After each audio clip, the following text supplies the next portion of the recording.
ভুলে যাওয়া আল্লাহ সুবহানাহু ওয়া তাআলার এক বিশেষ নিয়ামত।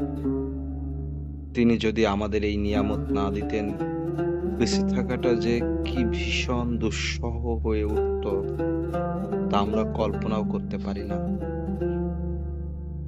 প্রিয় কোনো মানুষ যখন মারা যায়, প্রথম কিছুদিন আমাদের অসম্ভব খারাপ লাগে।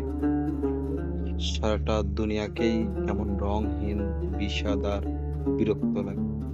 কিন্তু সময় যত গড়ায়, আমরা আস্তে আস্তে সেই শোক আর ক্ষত সেরে উঠি।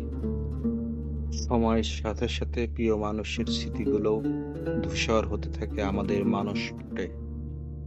আল্লাহ সুবহানাহু ওয়া তাআলা যদি আমাদেরকে এই ভুলে যাওয়ার ক্ষমতাটুকু না দিতেন, ভাবুন তো কেমন হতো আমাদের জীবনটা।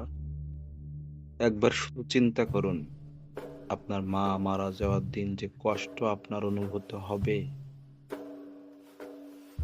৫ বছর অতিক্রান্ত হওয়ার পরও যদি আপনার ঠিক একই রকম কষ্ট লাগে, আপনি কি আদৌ বেঁচে থাকতে পারবেন?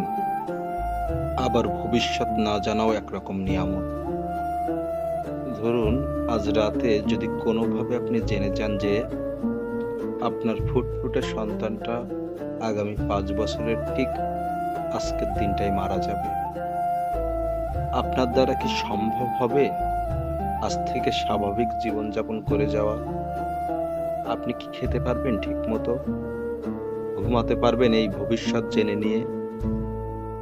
আল্লাহ সুবহানাহু ওয়া তাআলা নির্ধারিত প্রত্যেকটা বিষয় এমনই হিকমাপূর্ণ। তিনি যখন বান্দাকে কোনো কিছু দেন না বা জানান না, সেটা বান্দার কল্যাণের জন্যই। আবার তিনি যখন বান্দাকে কোনো কিছু ভুলিয়ে দেন, সেটাও বান্দার কল্যাণের জন্যই।